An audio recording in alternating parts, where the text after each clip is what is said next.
है ना। पाक्षिक 15 दिन में होता है, या मासिक टेस्ट, ये भी आजकल कई इंस्टीट्यूट सुविधा उपलब्ध करवाते हैं। और तीसरा आता है दैनिक टेस्ट, डेली टेस्ट। मैं तीनों पे बात करूंगा और लास्ट में जो आपको उचित लगे वो चीज़ आप फॉलो कर लेना, ठीक है। सबसे पहले हालांकि मैं बात बताऊं 2015-16 से पहले अगर अपन देखें तो केवल यही ऑप्शन थे, ये ऑप्शन थे भी नहीं, और सिर्फ पुराने पेपर्स जो होते थे उनके प्रश्नों पे ही बात होती थी और वही अभ्यास किए जाते थे। अगर मैं मेरी बात करूं तो मैंने भी ये कभी नहीं किया ज़िंदगी में, सिर्फ यही किया। हाँ, ये होता था, ये IAS RAS मेंस वगैरह के लिए ठीक होते थे, टेस्ट लिखे जाते थे, तो जितना ज़्यादा लिखते हैं उतनी स्किल बढ़ती जाती है। ऑब्जेक्टिव पेपर्स होते हैं, उनमें इनका क्या रोल रहता है उस पर हम आज बात करेंगे। सबसे पहले मैं बात करूँगा प्रीवियस ईयर्स क्वेश्चंस पे, है ना। प्रीवियस ईयर्स क्वेश्चन जो है, मैं PYQ लिख रहा हूँ शॉर्ट में। सबसे पहली बात कि इसको करना कैसे है। कई बच्चों को करना नहीं आता कि किस तरह से सॉल्व करना है, तो करना कैसे है उसको, तो इसके 3 तरीके हैं। देखिए, सबसे पहली बात, जब आप पुराने वर्षों के पेपर्स देखते हैं, इसका मतलब ये नहीं है कि आप फर्स्ट ग्रेड की तैयारी करें तो केवल फर्स्ट ग्रेड के देखें, नहीं, आप उस विषय के नेट के भी सवाल देखें, उस विषय के आप जितने भी स्टेट PCS जितने भी हैं उनके भी सवाल देखें, RPSC के लेके MPPCS से लेके सारे, और विभिन्न बोर्ड के जो प्रश्न होते हैं सारे प्रश्न देखें, है ना। ऐसा नहीं है कि केवल आप PCS के ही देखें। हालांकि साइंस की रिक्वायरमेंट थोड़ी अलग रहती है, जैसे फिजिक्स है तो फिजिक्स का नेट का लेवल अलग होता है, फर्स्ट ग्रेड का अलग होता है, साइंस का थोड़ा सा डिमांड अलग हो सकती है। लेकिन मैं जो बात कर रहा हूँ वो कर रहा हूँ मानविकी पे, है ना, specially history, geography, political science, इसमें मैं बात करने की कोशिश कर रहा हूँ, ठीक है। तो आपको ये सारे प्रश्न पत्र देखने हैं। अच्छा, दूसरी बात इसमें ये भी आती है, अच्छा, आपके पाठ्यक्रम में जो टॉपिक है उसी अनुसार देखोगे तो ज़्यादा बेहतर रहेगा, ठीक है। टॉपिक के अकॉर्डिंग देखें, है ना। पहली बात तो ये कि सारे पेपर्स देखें, दूसरी बात ये टॉपिक के अनुसार देखें। अब देखने का तरीका क्या रहना चाहिए, तीसरा बिंदु ये है कि आपको क्या करना है, सबसे पहले अपनी सामग्री पढ़नी है। जैसे सिंधु घाटी सभ्यता है तो सिंधु घाटी सभ्यता के टॉपिक को बढ़िया तरीके से पढ़ लो अपनी सामग्री से। आपकी सामग्री आपके नोट्स भी हो सकते हैं, आपकी पुस्तक भी हो सकती है, जिसमें भी है पुस्तक हो तो मैंने उसको पढ़ने के तरीके का वीडियो बना रखा है, और नोट्स हैं तो फिर वो तो पूरा ही पढ़ना ही होता है, ठीक है। तो क्या करना, सबसे पहले टॉपिक की सामग्री पढ़नी है ना।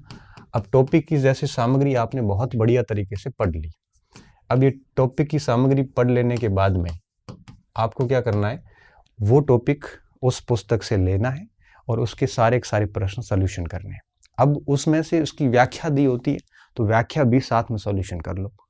अच्छा, इसमें से कोई पॉइंट नया मिलता है तो सामग्री पढ़ना, उसके बाद में क्या करना है, ये प्रीवियस ईयर्स क्वेश्चंस का सॉल्यूशन करना है, और जैसे ही ये हो जाता है उसके बाद में आपको क्या करना है, जो जो नए नए पॉइंट्स मिलते हैं वो अपनी सामग्री में ऐड करने हैं, कंटेंट में ऐड कर दो, ताकि बार बार वो पेपर देखने नहीं पड़ेंगे। सामग्री में क्या करना है, ऐड कर दो, और उसके बाद में वापस ये सामग्री एक बार पढ़ लो, ठीक है। इससे क्या होगा मैं आपको बताता हूँ, सामग्री पुनः पढ़ना। अब आपको ये चरण करने हैं, मैं आपको वापस इसको समझाता हूँ, ठीक है।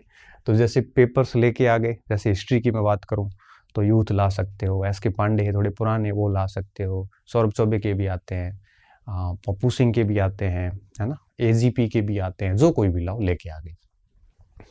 अब टॉपिक के अनुसार आप उसमें सेलेक्ट कर लो, आप फर्स्ट ग्रेड की कर रहे हैं, कॉलेज की कर रहे हैं, जिसकी भी कर रहे हैं उसके निशान कर लो, ये टॉपिक कोर्स में है। फिर आपकी जो अध्ययन सामग्री आपके पास में है उससे वो टॉपिक पूरा पढ़ने के बाद में फिर पेपर को सॉल्यूशन करो। सॉल्यूशन करने के बाद में अब उसमें से कोई नई चीज़ मिलती है तो सामग्री में आप ऐड कर दो, ठीक है। जैसे कोई नया तथ्य मिल गया जो आपकी सामग्री में नहीं था लेकिन पेपर्स में है, उसको कर लो। अच्छा, कोई पेपर में त्रुटि मिलती है तो अपनी सामग्री के अनुसार उस त्रुटि को ठीक भी आप कर सकते हो। ये करने के बाद एक बार सामग्री फिर पढ़िए, सामग्री उसी समय वापस पढ़िए। वापस क्यों पढ़नी है, वापस जब पढ़ोगे तब आप जैसी अध्ययन सामग्री के ऊपर से गुजरोगे तब आपके मस्तिष्क में क्लिक करेगा कि ये सवाल उस साल पूछा गया है। इससे क्या होगा कि आप उन बिंदुओं को गौर करना शुरू करेंगे जिन बिंदुओं पे आपने पहले गौर नहीं किया था और परीक्षा में प्रश्न आया हुआ है।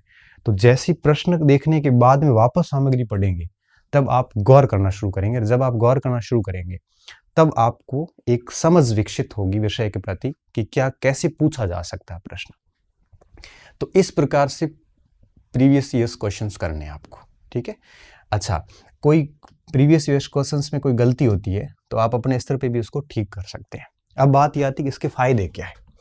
अब इसका पहला फायदा ये आता है कि आरपीएससी के जितने भी पेपर आते हैं उसमें लगभग 60% प्रश्न जो है वो आपके रिपीट होते हैं।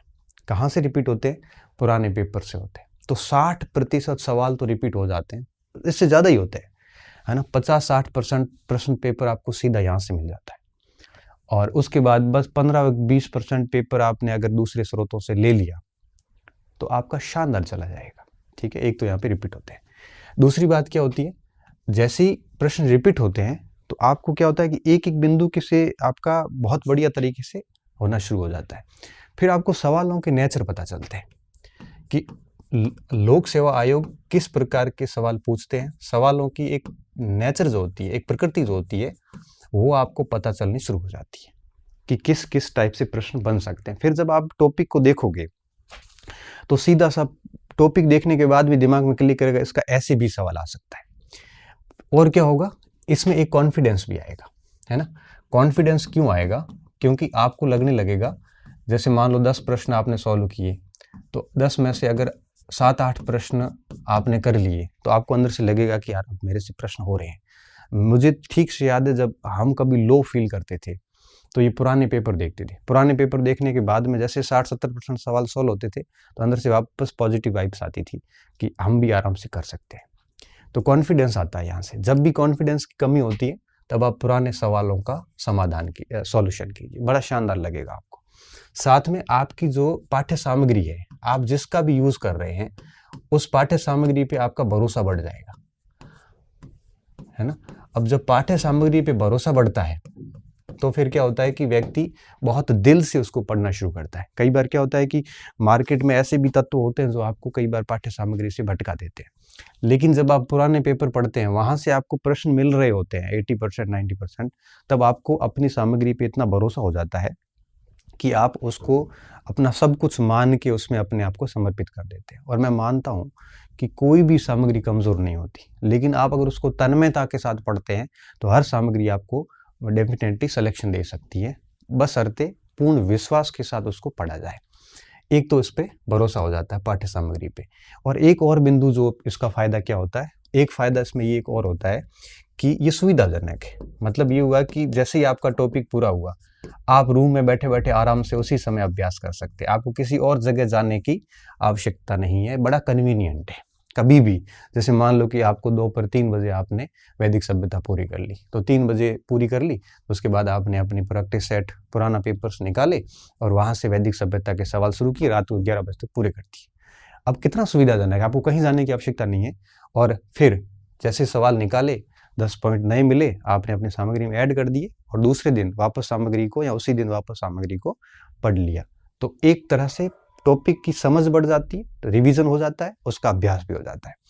तो इस तरह से पुराने प्रश्न जो है, यह एक परीक्षा को पास करने के लिए जरूरी। मैं तो ऐसे लोगों को भी जानता हूं जिन्होंने एक आधा बार सब्जेक्ट पढ़ा होगा, बाकी पुराने पेपर से ही वो यूं कहिए कि अपने लक्ष्य को प्राप्त करने में सक्षम हो गए। तो करना ऐसे है, और ये फायदे हैं इसके। पेपर रिपीट हो जाता है, सवालों का नेचर पता चलता है, कॉन्फिडेंस आता है, पाठ्य सामग्री भी भरोसा बढ़ता है, सुविधाजनक है, और प्रश्न भी स्तरीय होते हैं लोक सेवा आयोग वगैरह की। टेस्ट सीरीज जैसे नहीं होते कि टेस्ट सीरीज में तो क्या 10 रुपए दे के पेपर बनवाते हैं, कोई भी कैसा भी पेपर बना लेता है, मिस्टेक्स भी होती, भरोसा भी नहीं होता, कॉन्फिडेंस भी नहीं आते। यहाँ से ये सारी चीजें हो जाती है। तो अभ्यास का ये माध्यम है, और ये मैं माध्यम भी मानता हूँ, इससे बेस्ट कुछ हो नहीं सकता, इससे बेस्ट कुछ भी नहीं हो सकता। मैं हर मंच पे कहता हूँ, आज भी कहता हूँ, और एक सफल व्यक्ति यही बात कहेगा।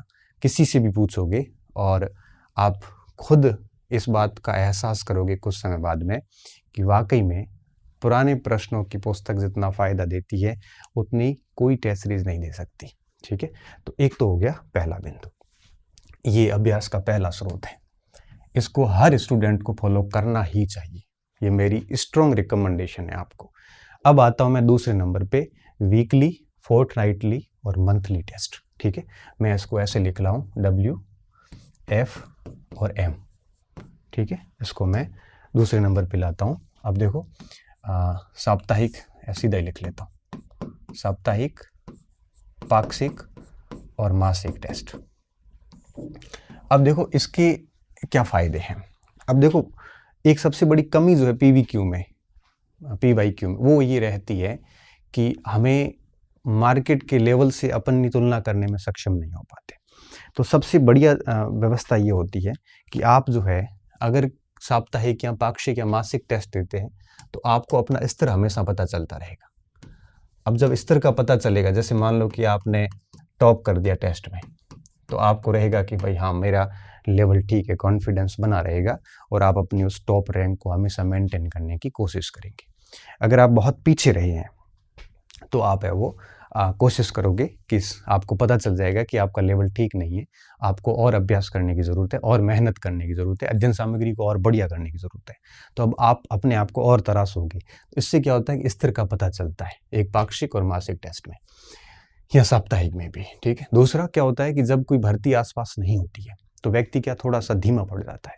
तो ये आपके मोमेंटम को मेंटेन करता है, गति बनाए रखता है, क्योंकि जब कोई भर्ती पास में नहीं होती है तो फिर व्यक्ति क्या थोड़ा सा शांत हो जाता है कि अब भर्ती है नहीं, क्या पढ़े। तो टेस्ट होता है तो कम से कम व्यक्ति उस टेस्ट को ध्यान में रखते हुए भी 2-4 टॉपिक है वो देख लेता है और उसका टेस्ट दे लेता है। तो उसकी एक कंटिन्यूटी जो है वो कंटिन्यू बनी रहती है। तो ये ऑफ सीजन में जब भर्ती नहीं आ रही हो तो व्यक्ति की गति बनाने में ये टेस्ट कामयाब होते हैं। ये दोनों बातें उससे पता कम चलती है पुराने पेपर से, इससे चल जाती है। तीसरा क्या होता है, ये समय प्रबंधन का पता चल जाता है। जब आप टेस्ट देते हैं तो परीक्षा में आपका कितना टाइम शेष बच रहा है या कितना टाइम कम पड़ रहा है, तो ये आपको पहले ही पता चल जाएगा, टाइम मैनेजमेंट हो जाए। कई लोग ऐसे होते हैं ना जो समय पर पेपर नहीं कर पाते, तो अगर ये टेस्ट देते हैं कंटिन्यू तो उसका टाइम मैनेज हो जाता है और वो बहुत ही सही तरीके से पेपर कर लेते हैं, ठीक है। ये हो जाता है। दूसरा क्या होता है, एक्यूरेसी आती है, मतलब सटीकता बढ़ती है। सटीकता का मतलब क्या होता है कि जितना अभ्यास ज़्यादा होता है आपको एक प्रकार से एक अनुभव हो जाता है, परिपक्वता आ जाती है कि किस तरह से 2 ऑप्शन में से आंसर निकालना है, और नेगेटिव मार्किंग कम होती जाएगी, एक्यूरेसी जैसे जैसे बढ़ती जाएगी। तो सटीकता बढ़ जाती है। एक्यूरेसी का एक बहुत बड़ा इफेक्ट है वो परीक्षा में रहता है। अक्सर बच्चे बहुत सारी गलतियां हैं वो कर लेते हैं।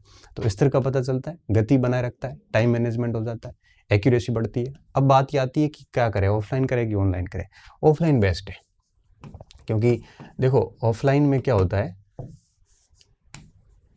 ऑफलाइन में ये होता है कि आपको एक तो गंभीरता आती है, दूसरा OMR सीट पे टेस्ट दोगे तो आपका RPSC वगैरह भी OMR सीट पे टेस्ट लेता है, तो उसका भी एक बेनिफिट होता है। अगर आपके शहर में ऑफलाइन सुविधा नहीं है तो आप ऑनलाइन ले लो।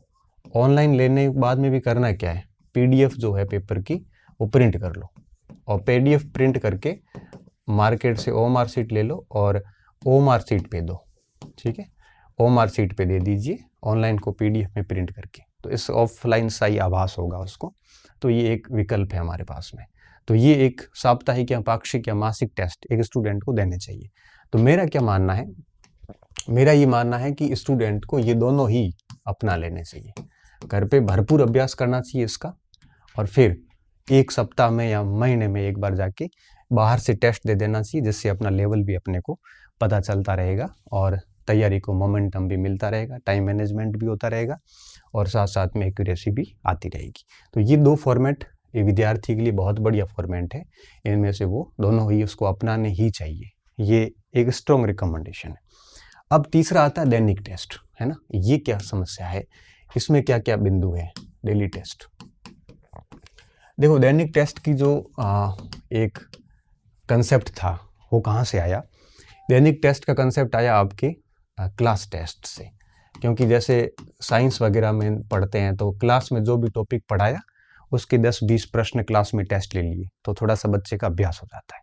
तो ये बेस्ट क्लास टेस्ट है, पढ़ाने के बाद में आप 10-20 मिनट का टेस्ट ले सकते हो। दूसरा ये किसको फ़ायदा दे रहा था, जैसे मैथ्स है ना, अब प्रैक्टिस वाले जिसने भी साइंस स्ट्रीम है या लैंग्वेज के अंदर आपके फाइंडिंग एरर फाइंडिंग हो गया, या फिर ग्रामर का हो गया, या फिर वोकेब का हो गया, इनके ये टेस्ट डेली लिए जाते हैं और लिए भी जाने चाहिए। इससे क्या होता है कि जितना ज़्यादा मैथ, साइंस और लैंग्वेज को जितना ज़्यादा प्रैक्टिस की जाती है उतने ये बेहतर होते हैं, है ना। तो इनके लिए दैनिक टेस्ट ठीक होते हैं, क्योंकि जितना पढ़ा उतना आपको टेस्ट दे दिया जाता है। अब ये नुकसान कहाँ करता है, जैसे मानविकी है, मैं बताऊँ इतिहास जैसा विषय है, इसके डेली टेस्ट देने का कोई सेंस मुझे नज़र नहीं आता। हालांकि आपकी धारा एक प्रकार से मेरे से विपरीत हो सकती है, तो अगर आपको लगता है कि नहीं ये हमारे लिए ठीक है तो आप डेली दीजिए, मैं मना नहीं करूँगा। लेकिन मैं क्या मानता हूँ कि मानविकी के लिए देखो, एक तो आप संस्थान जाओ टेस्ट दो, तो उससे क्या होता है, जाके वहाँ टेस्ट देना डेली का कम से कम 2 से 3 घंटे गए, आओ जाओ 1 घंटा तो वो गया, वहाँ जाके 1 घंटे का टेस्ट दे दो, फिर 1 घंटे की बात हो जाती है। 2 से 3 घंटे ये चले गए, प्लस होगा क्या, साथ साथ में मस्तिष्क में कोचिंग टेस्ट देने जाने से पूर्व आधा घंटा पहले से दिमाग में चलना शुरू हो जाता है कि टेस्ट है टेस्ट है टेस्ट है, इस टाइप से। तो होगा क्या कि दिन का 3 से 4 घंटे बिना फालतू खराब हो जाते हैं।